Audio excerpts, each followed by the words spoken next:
Like, share, and subscribe to my channel, Mr. Mind Average. And they have been going on and on for millions of years. And the distance between the real man and the man that exists in the world has become almost unbridgeable.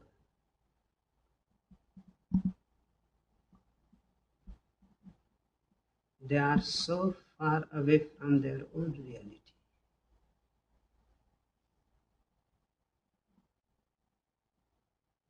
They have forgotten the way back home. They have forgotten what was the purpose of their being here.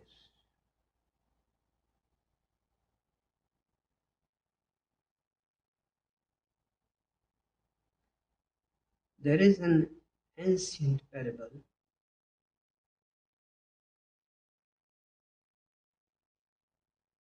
a very wise king wanted his son, the only son, who was going to be his successor, to be a wise man before he succeeds and becomes the king of a vast kingdom.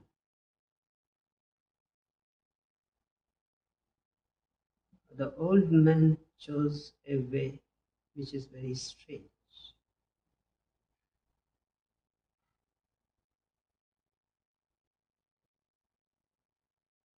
He sent the son away from the kingdom,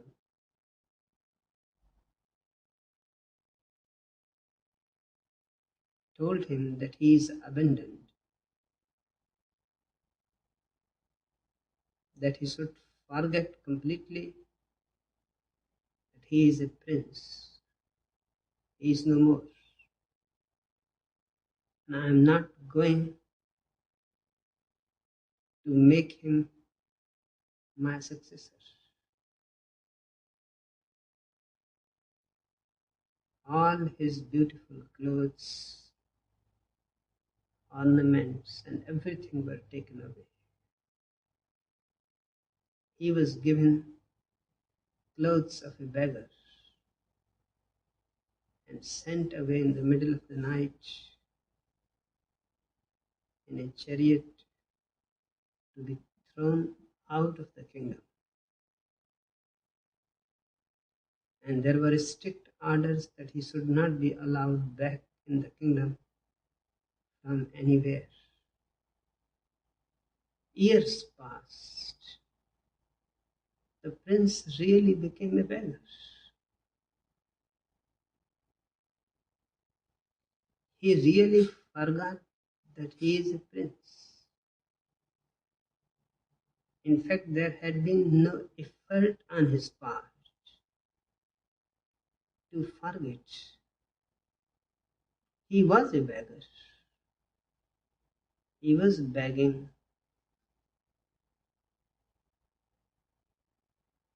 for clothes, for food, for shelter, and he had accepted slowly the condition he was in.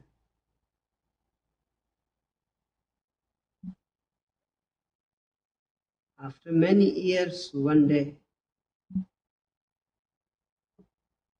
he was sitting outside a hotel begging. It was hot summer, and he wanted enough money to purchase a pair of shoes, second hand of course, because the earth was almost fire, and to walk without shoes was becoming impossible. He had wounds on his feet, and he was crying for just few coins. And at that very moment, a golden chariot stopped before the hotel, and a man descended.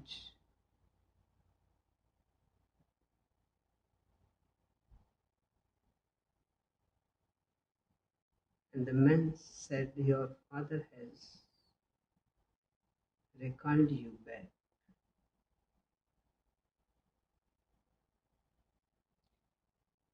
He is very old and dying, and he wants you to be his successor."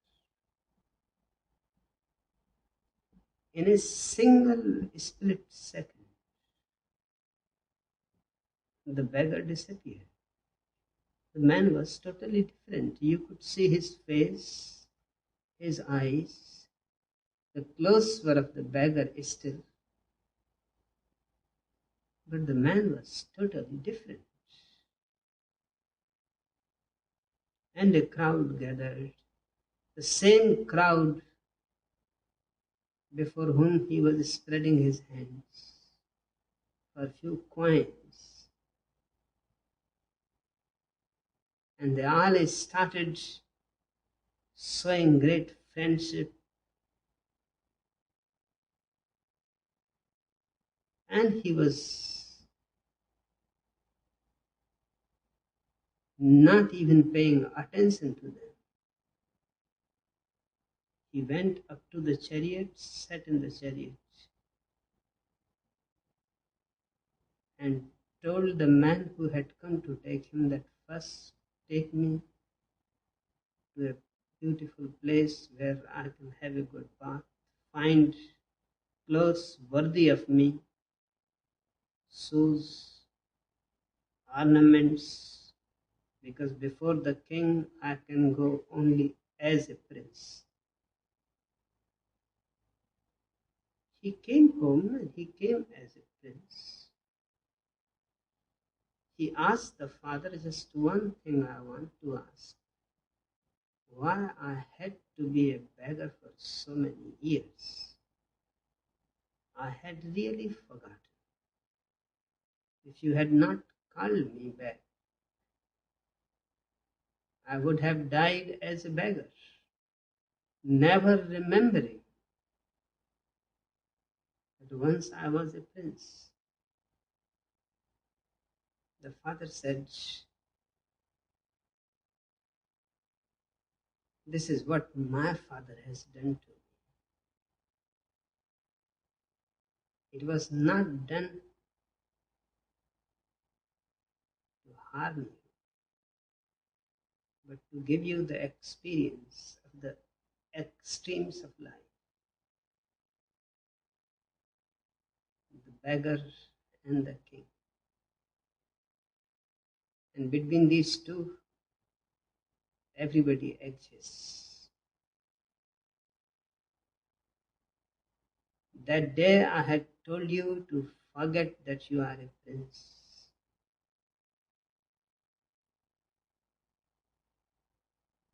Now I want to remember you that being a prince or being a beggar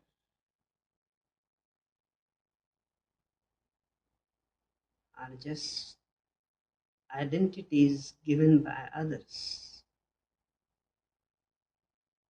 It is not your reality. It is not you. Neither the king nor the beggar. And the moment you realize this, that you are not what the world thinks of you, you are not what you appear to be, you are something so deep hidden in yourself that except yourself nobody else can see you.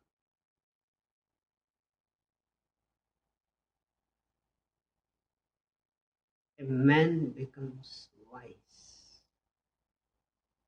knowing it wisdom follows. I was angry with my father, and I know you must have been angry with me,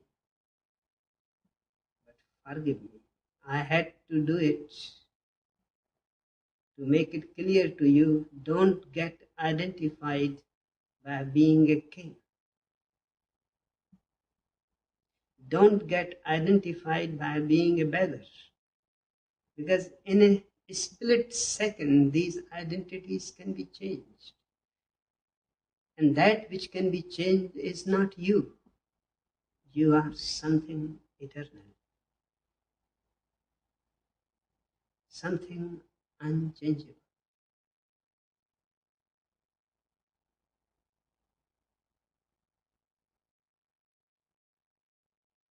The people have gone far away from their realities, and to remind them of their realities hurts them. Their treatment towards me is nothing but an expression of their wounded heart. They don't want to see those wounds. They don't want to be reminded of anything else which they have tried hard enough to forget, forgive,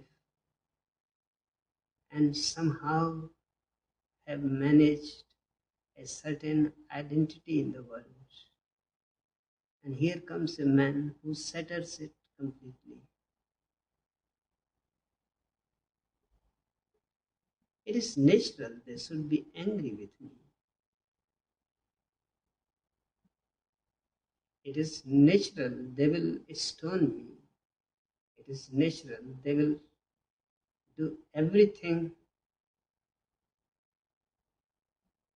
that they have always done with people like me. But that does not mean that you have to lose hope, that you have to become pessimistic, that you have to stop even talking about me. That way, you are not helping them. And that way, you are not helping yourself either.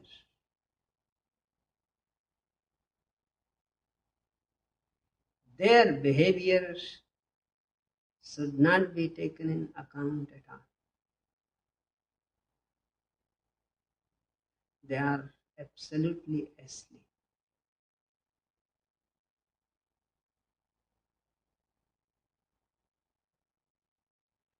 And we are trying something which goes against their sleep.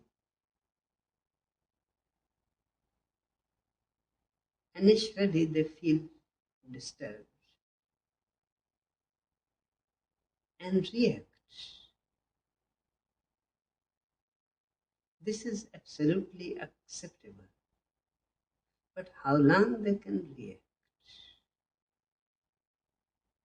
It is a question,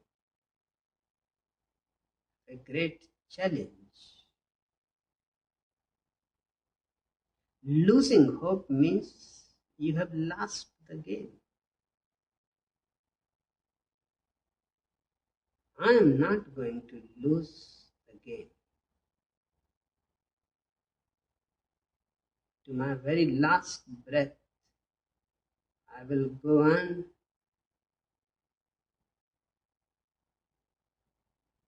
doing the same, whatever their reaction.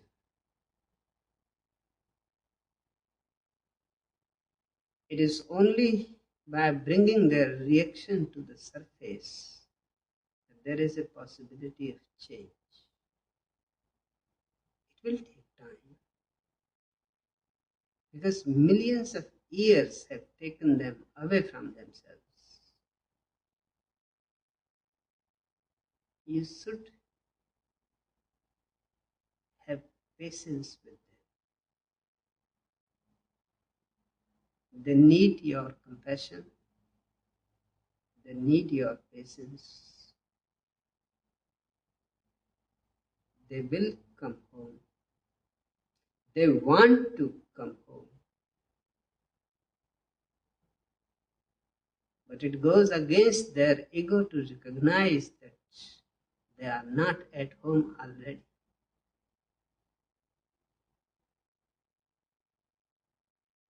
It goes against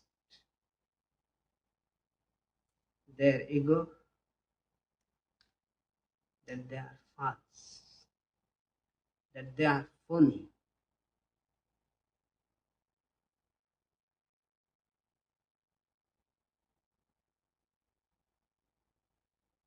But their reaction,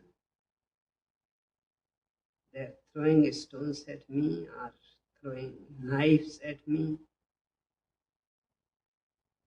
are putting me in jails, are crucifying me, is going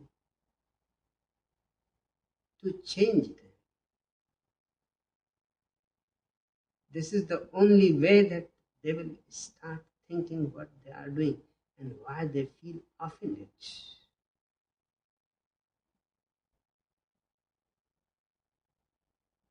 You feel offended only when something truthful about you is told.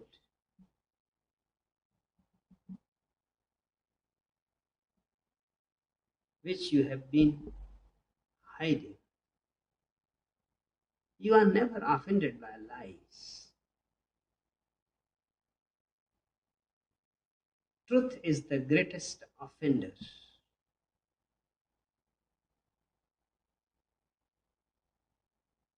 Their very disturbance, their fear that I will destroy their morality, I will destroy their religion, I will destroy their tradition, shows one thing, that they don't have religion, they don't have morality, they don't have any tradition.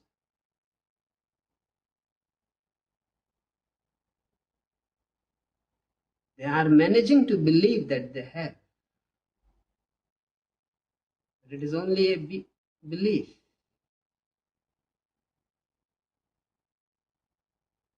Which can be easily destroyed. Otherwise, what happened in Greece? I was just a tourist for 4 weeks. A country thousands of years old. And the Greek Orthodox Church is the oldest church in the world. Vatican is not that old.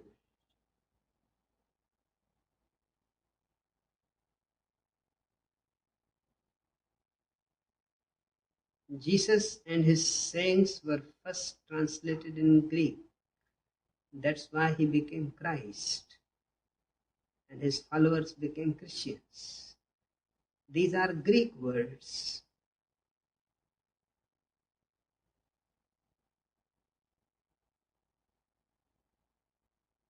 Now this country for 2000 years have been perpetually propagating, teaching, every child conditioning, is afraid of a tourist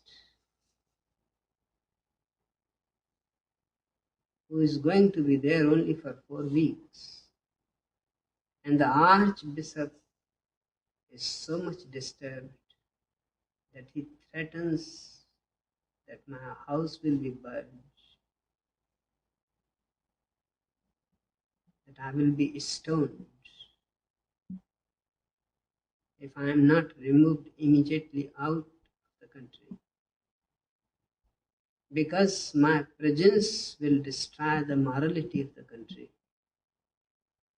will destroy the religion of the country, the family, the church, the tradition. Just in 4 weeks,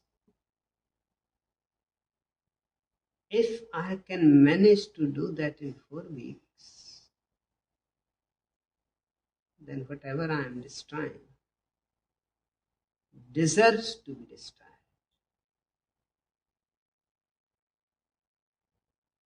It simply means that it is funny.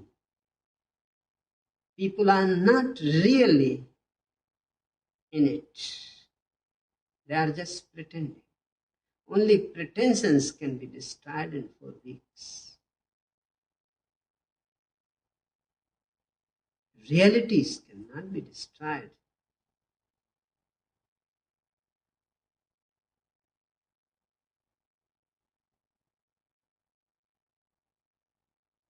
But the Archbishop of the oldest church of Christianity is so much afraid.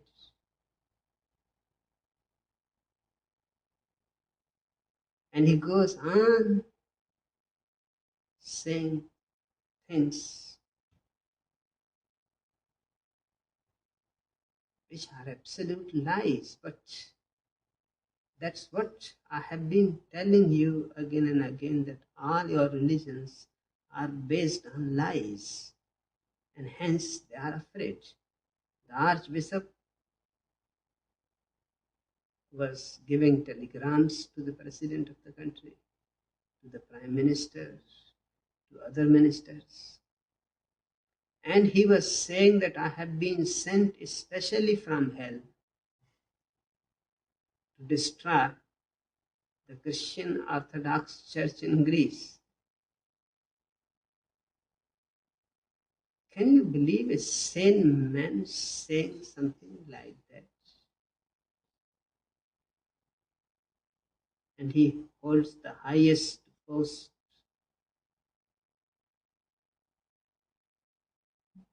That even the president is afraid, the prime minister is afraid. And they have to do something criminal, because that man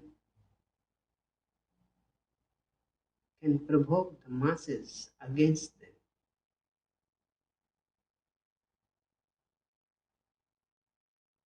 But I enjoyed the whole thing for the simple reason, because it shows that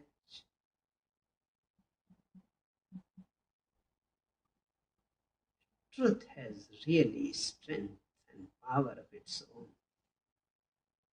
Truth has an authority which lies cannot have. You may have conditioning people in those lies for centuries. Just a ray of light, just a small truth can destroy that whole structure.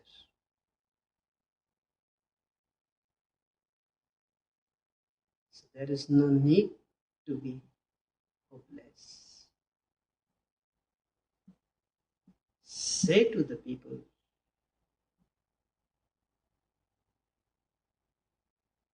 and if they are offended, rejoice.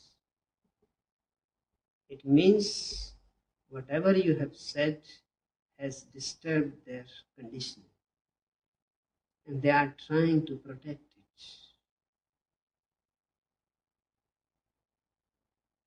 You cannot disturb an unconditioned man.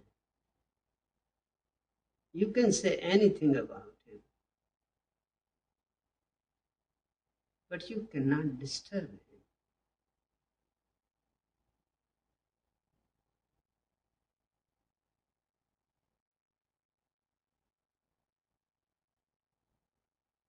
Now, my sannyasins are in the world.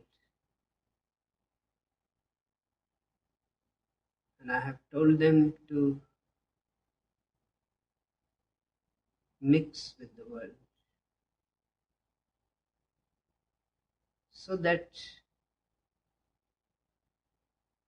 they can spread the truth more easily.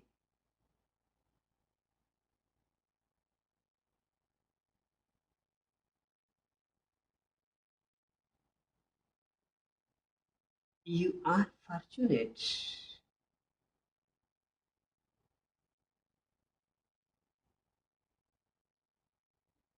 Just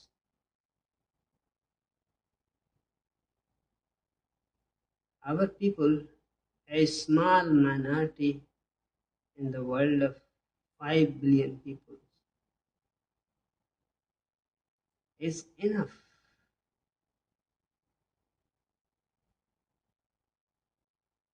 to create a wildfire.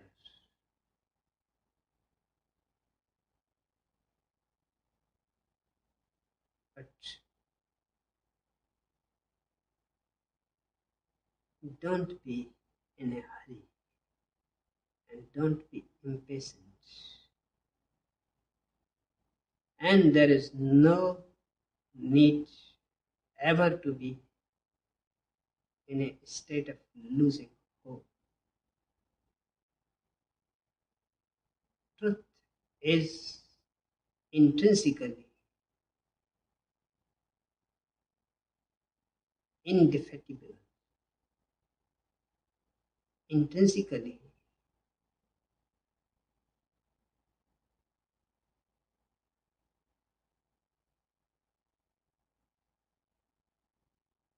impossible to be defeated.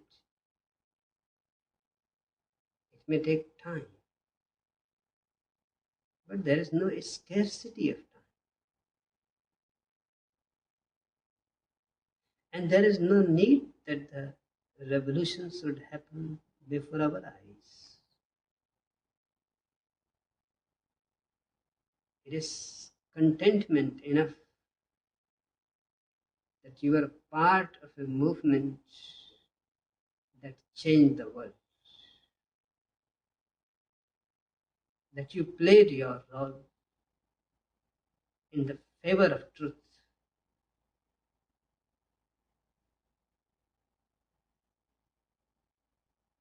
that you will be part of the victory that is going to happen ultimately. Why is money such a loaded issue? Even to discuss the subject of money is somehow as much a taboo as discussing sex or death at the dinner table.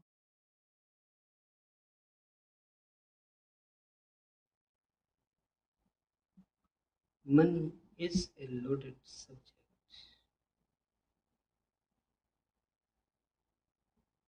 for the simple reason because we have not been able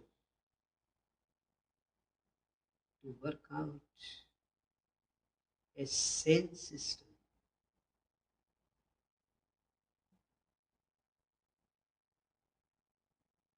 in which money can be a servant to the whole humanity and not a master of few greedy people.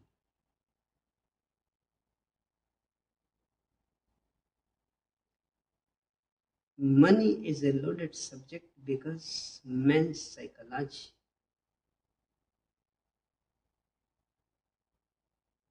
is full of greed.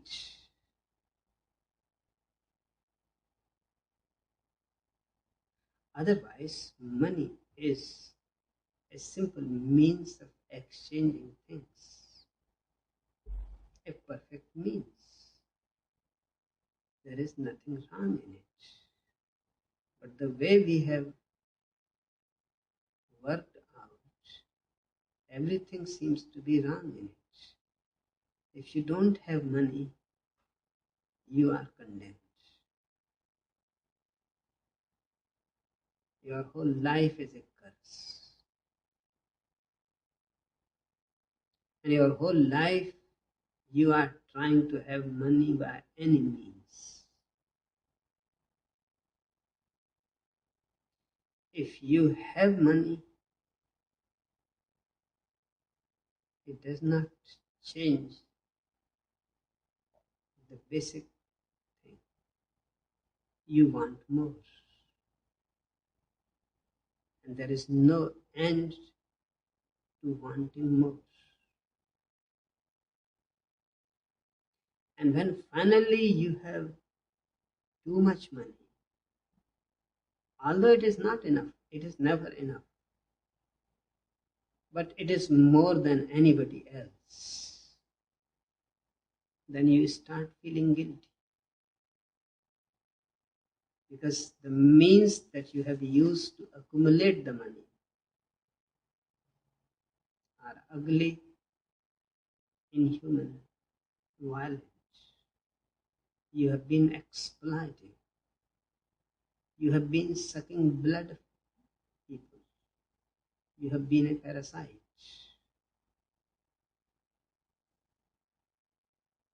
Now you have got the money, but it reminds you of all crimes that you have committed in gaining it.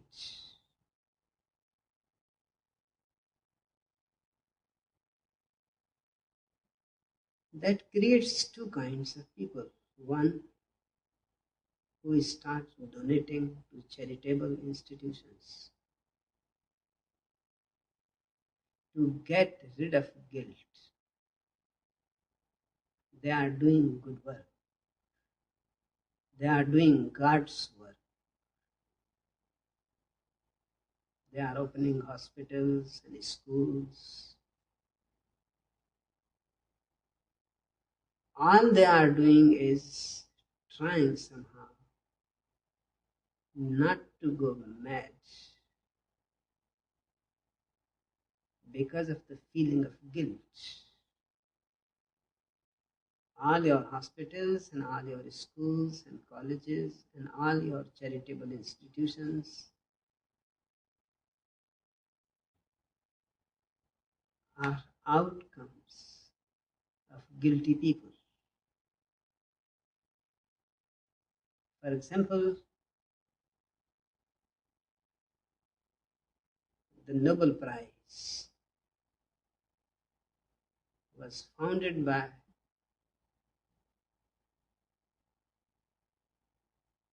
a man who earned money in the First World War by creating all kinds of destructive bombs, machines. The First World War was fought by the means supplied by Mr. Nobel, and he earned such a huge amount of money. Both the parties were getting war material from the same source. He was the only person who was creating war materials on a vast scale. So whoever was killed by him. It doesn't matter whether he belonged to this side or to that side. Whoever was killed by his bombs. So at the old age, when he had all the money in the world a man can have, he established the Nobel Prize. It is given as a peace award by a man who earned the money by war.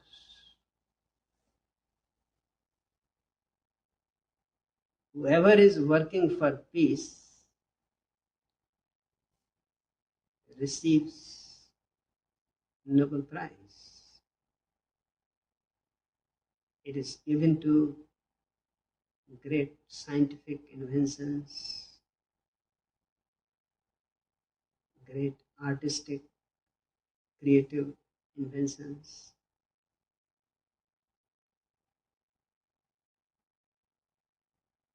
And with the Nobel Prize comes big money.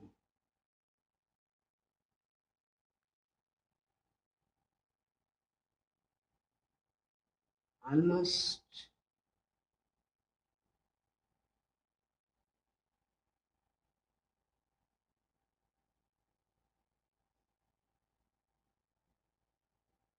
right now it is near about $250,000. The best award and $250,000 with it. And it goes on increasing because money goes on becoming less and less valuable.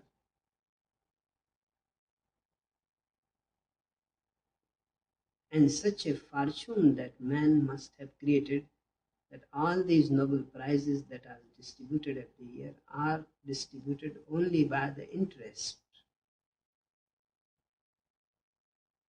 Basic money remains intact, will remain intact forever. Every year that much interest accumulates that you can give 20 Nobel Prizes.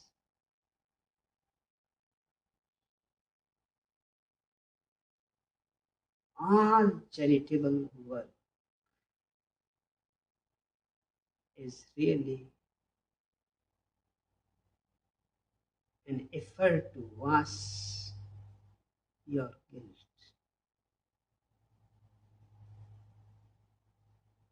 Literally, when Pontius Pilate ordered the crucifixion of Jesus, the first thing he did was to wash his hands.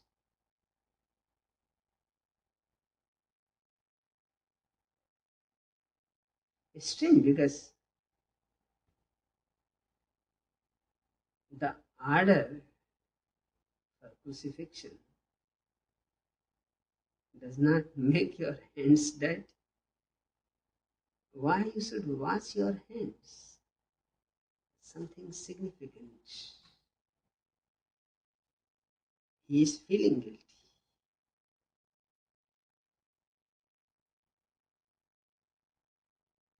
And it took 2000 years for man to understand. Because for 2000 years, nobody even mentioned or bothered to comment why Pontius Pilate washed his hands. It was Sigmund Freud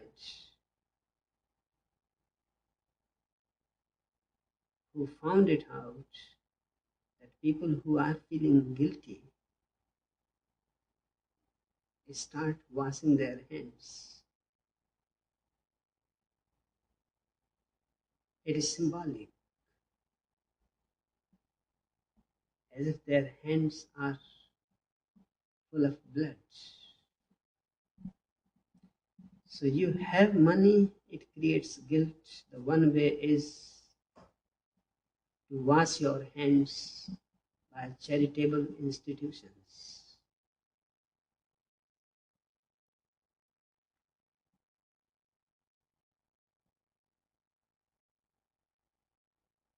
This is exploited by the religions.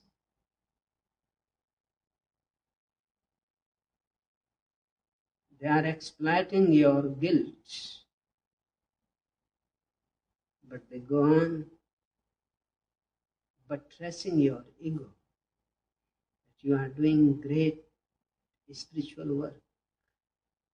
It is nothing to do with spirituality. It is just they are trying to console the criminals. The one way is what religions have been doing. The other is that the man feels so guilty either he goes mad or commits suicide. His own existence becomes just endless. Each breath becomes heavy. And the strange thing is that he has worked his whole life to attain all this money.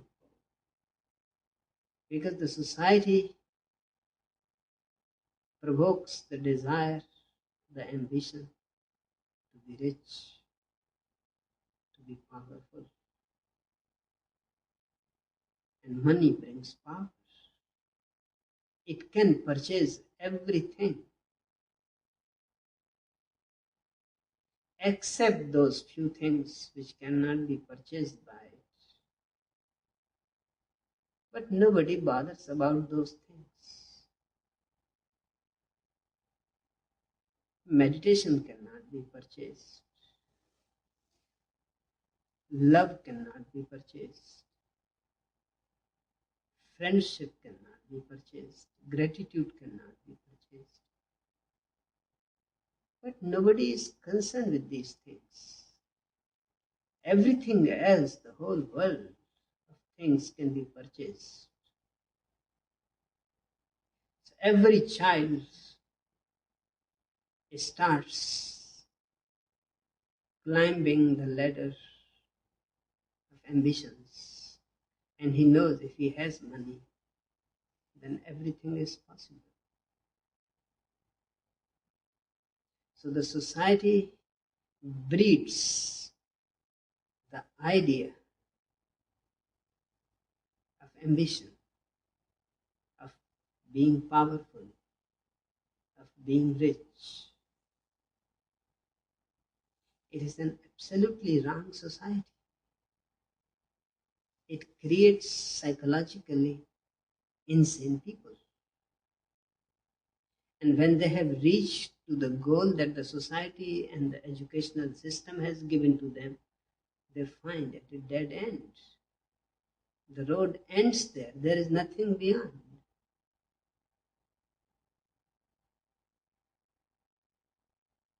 So either become a phony religious person or just jump into madness, into suicide, and destroy yourself.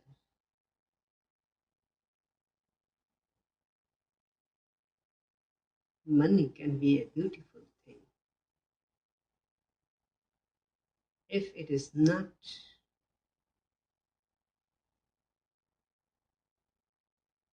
in the hands of the individuals.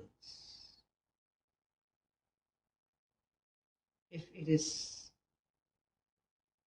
part of the communes,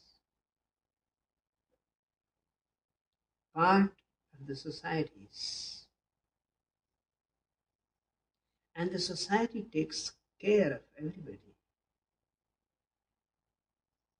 Everybody creates, everybody contributes,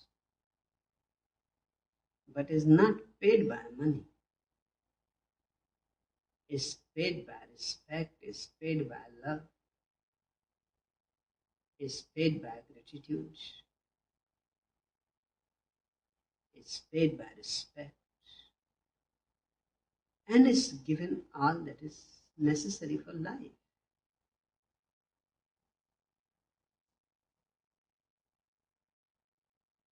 Money should not be in the hands of the individuals. Otherwise, it will create this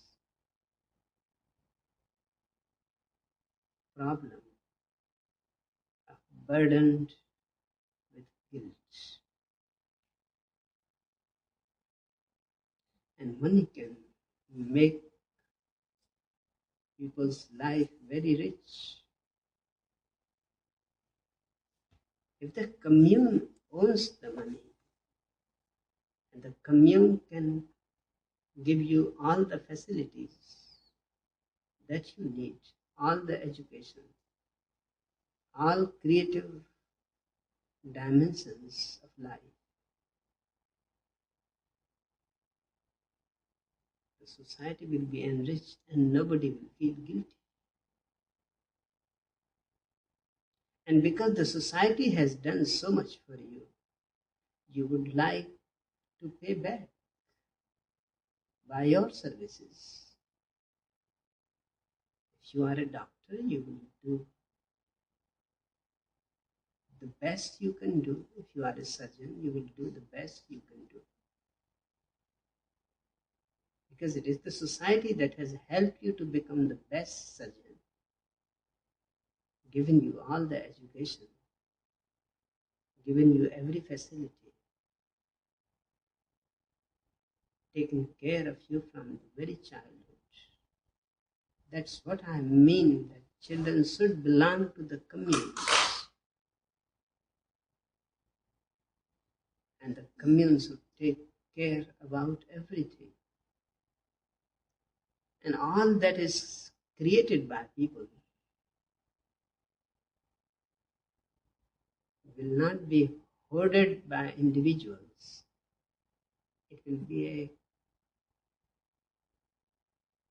commune, resourcefulness. It will be yours. It will be for you. But it will not be in your hands. It will not make you ambitious. It will make you more creative, more generous, more grateful. So the society goes on becoming better and more beautiful. Then money is not a problem. Communes can use money as an exchange, because every commune cannot have all the things. It can purchase from another commune. Then money can be used as an exchange means, but commune to commune, not from individual to individual. So every commune is capable to bring things which are not possible there. So money's function, basic function remains, but its ownership changes from the individual to the collective. To me, this is basic communism.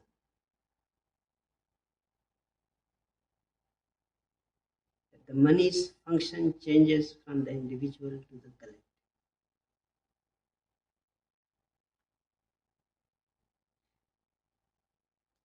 But the religions will not want it.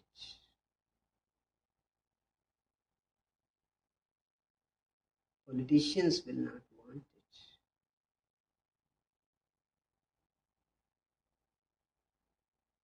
Because their whole game will be destroyed.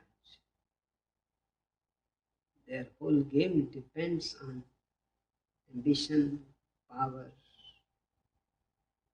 greed, lust.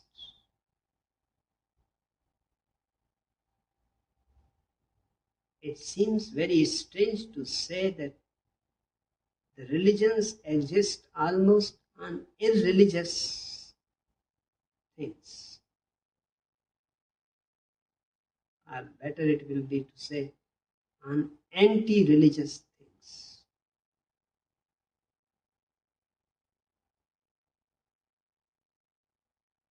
They use those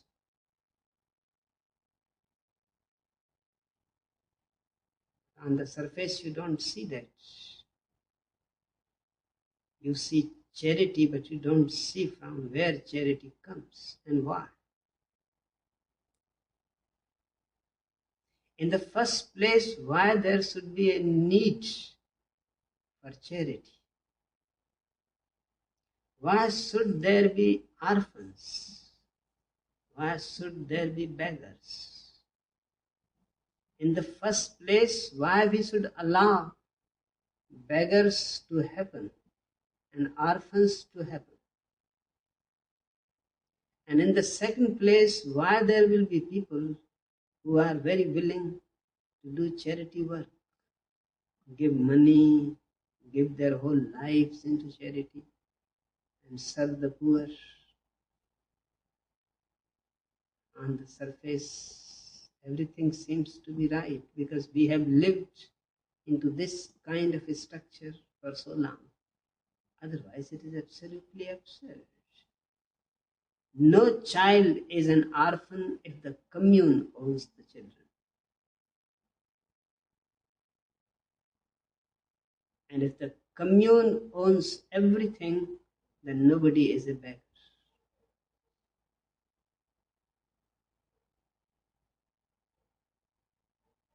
We all share whatsoever we have. But then religions will not have their sources of exploitation.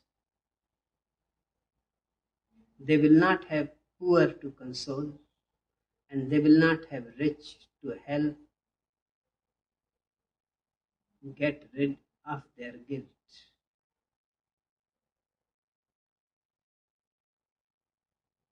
These are the things why they are so much against me.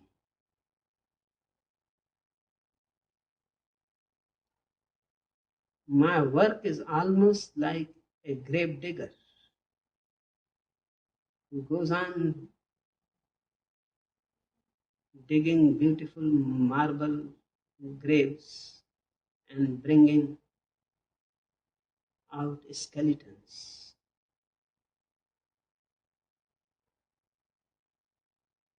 Nobody wants to see them. People are afraid of skeletons.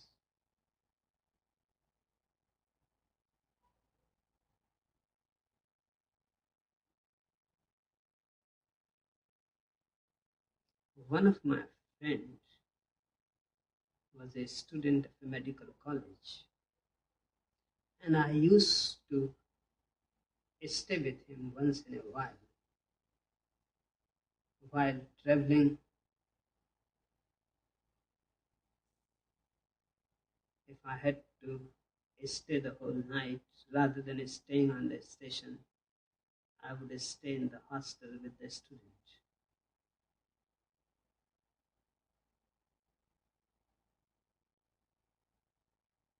And one day it happened.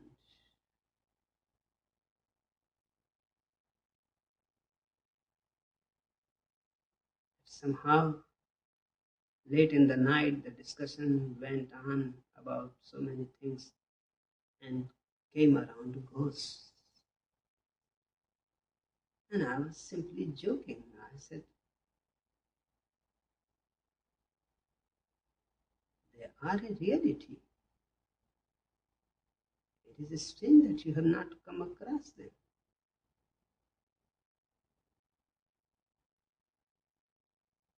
Almost 15 students were there in the room. They said, no, we don't believe. We have dissected so many bodies. We have never found any soul, and there is no ghost, nothing. So I prepared my friend because in their surgical ward they had many skeletons.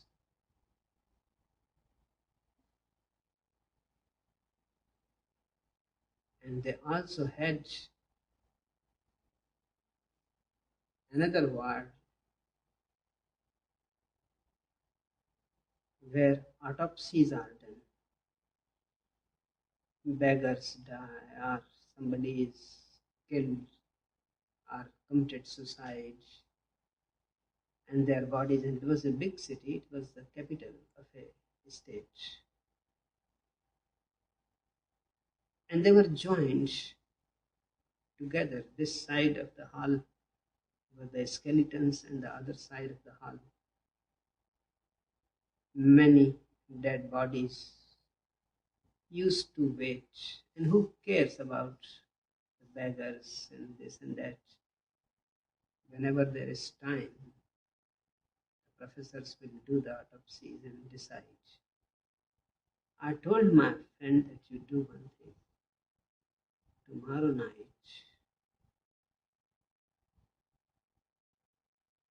you lie down on a stretcher where other dead bodies are lying.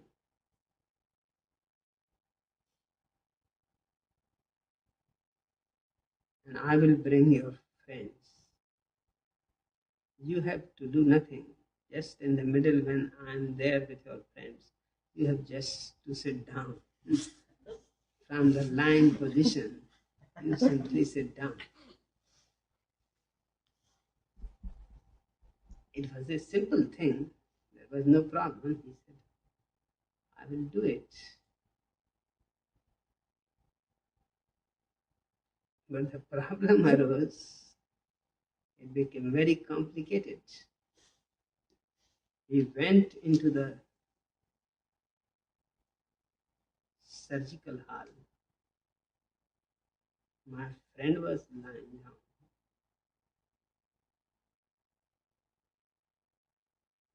As we entered, he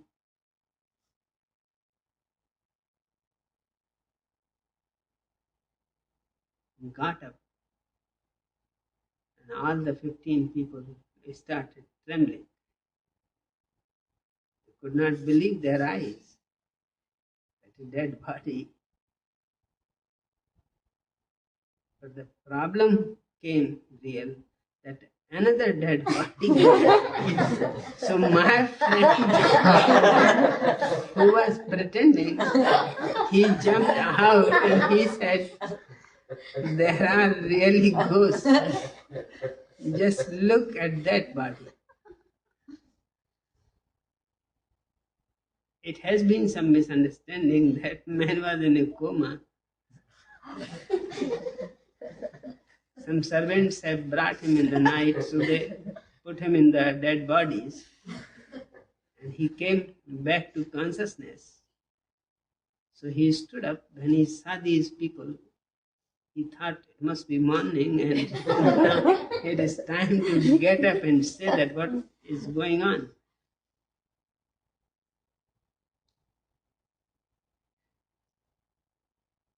Even I could not manage first what has happened because I had sent only one. The second, we came back, we closed the doors. The man was shouting that wait, and I'm alive, and why I'm being put here. And we closed the doors. We said it is not our business, and we left. It was very difficult to convince my friend who was lying there that that was not a ghost. That man was just a mistake. He said, but never next time. It was good that he stood up when you all had come. If he had stood up when I was lying there alone, I would have died. I could not have survived.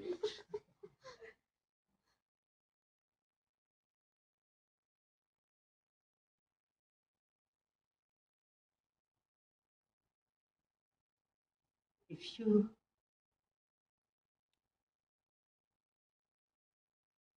go on digging at the roots which are ugly,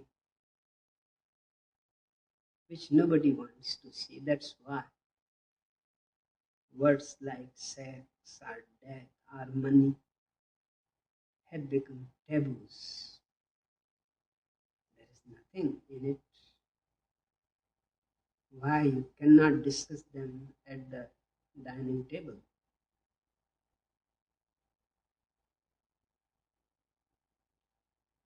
But the reason is that we have repressed them. deep down, and we don't want anybody to dig them out. We are afraid. We are afraid of death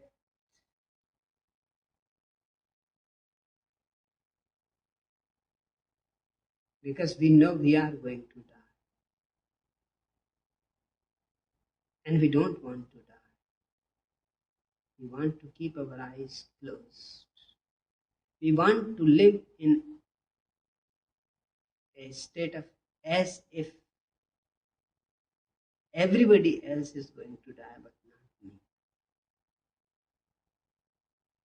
That is the normal psychology of everybody, as if I am not going to die.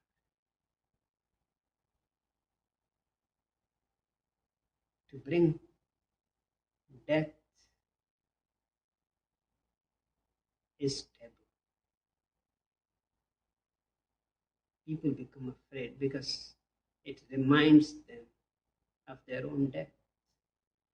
And they are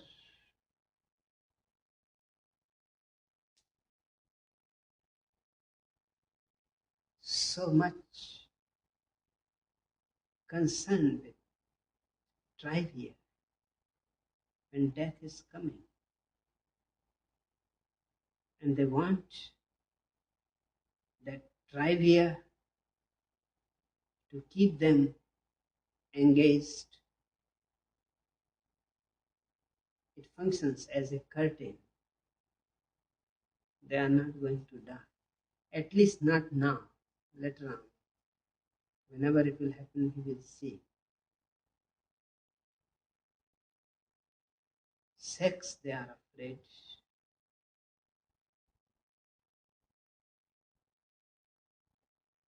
Because so many jealousies are concerned. Their own life experiences have been bitter. They have loved and failed. And they really don't want to bring the subject in. It hurts. And so is the money.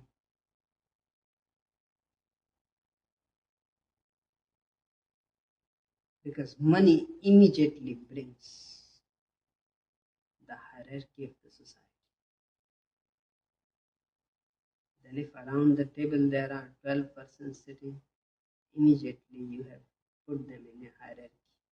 The similarity, the equality for the moment is lost. Somebody is richer than you.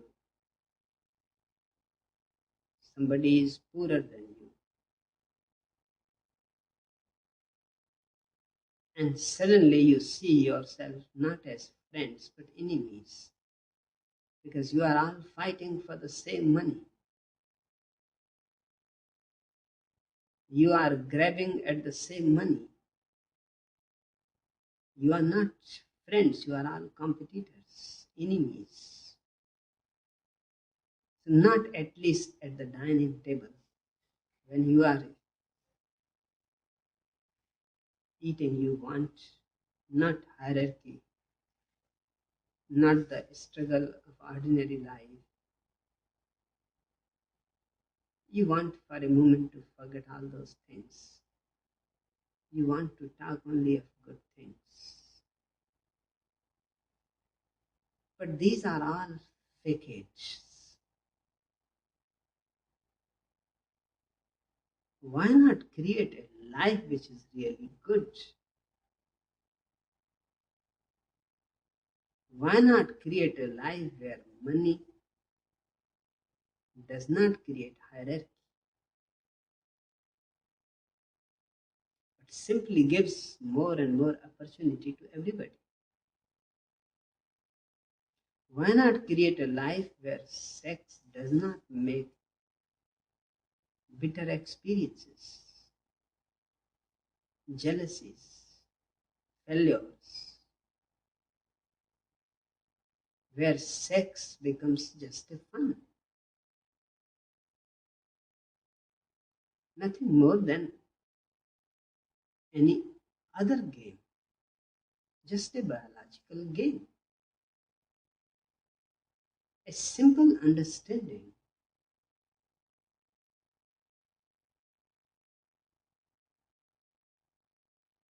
I can't conceive why, if I love some woman and she enjoys some man, it is perfectly okay. It does not disturb my love. In fact, I love her more because she is being loved by more people. I have chosen really a beautiful woman. It will be really ugly to find a woman whom only I love and she cannot find anybody else in the whole world to love her. That will be really hell. And what is wrong if she is happy sometimes with somebody else? An understanding heart will be happy that she is happy. You love a person and you want him to be happy. If she is happy with you, good. If she is happy with somebody else, it is as good. There is no problem in it. Once we stop the old nonsense that has been poured on our minds continuously of monogamy, of one-to-one relationship, of fidelity, which is all nonsense. Where there are so many beautiful people in the world, why not this should be intermixing?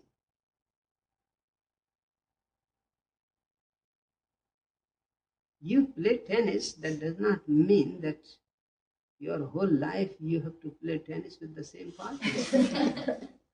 Fidelity.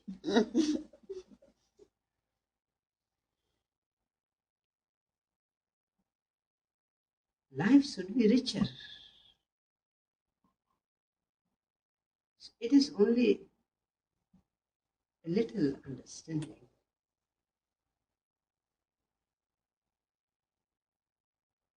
And love will not be a problem. Sex will not be taboo. Neither death will be a taboo. Once your life has no problems, no anxieties, once you have accepted your life in its totality, death is not the end of life. It is part of it. Accepting life in its totality, you have accepted death too. It's just a rest. The whole day you have been working, in the night you want to rest or not.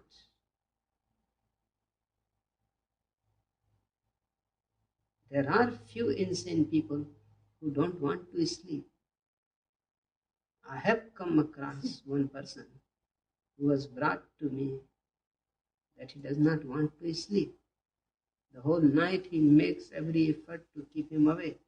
The problem is he is afraid that if he sleeps, then what is the guarantee he will wake up? Now, who can give the guarantee? That is really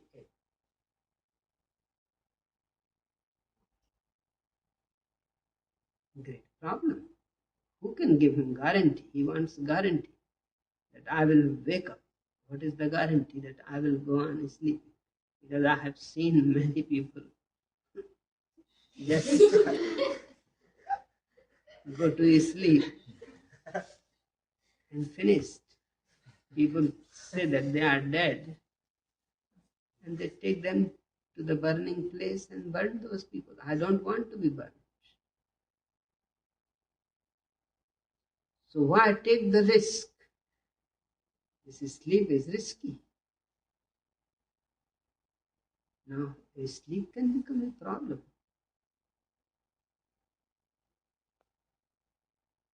Death is a little longer sleep, a little deeper.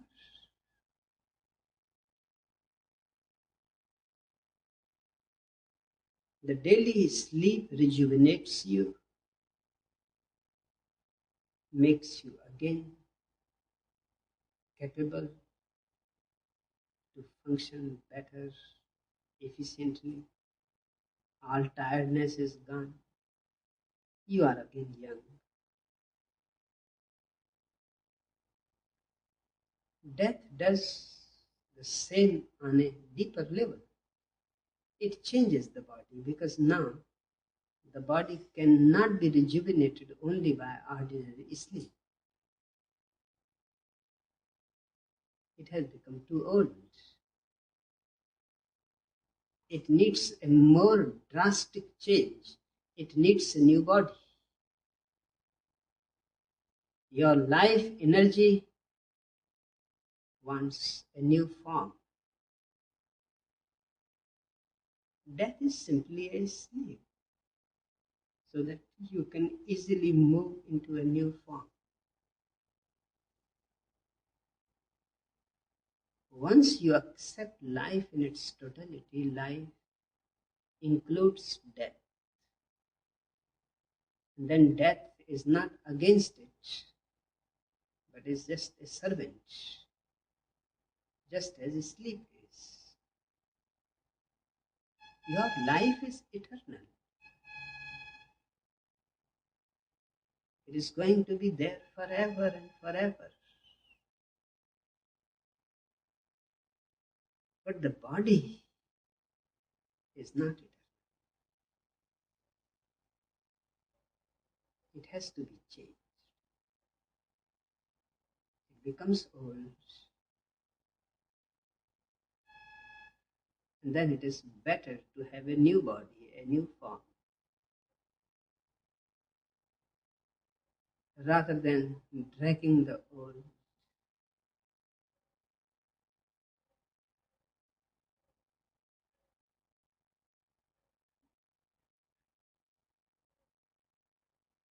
To me, a man of understanding will not have any problems.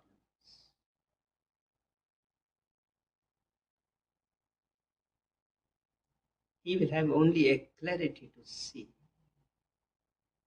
and the problems evaporate. And tremendous silence is left behind of great beauty and great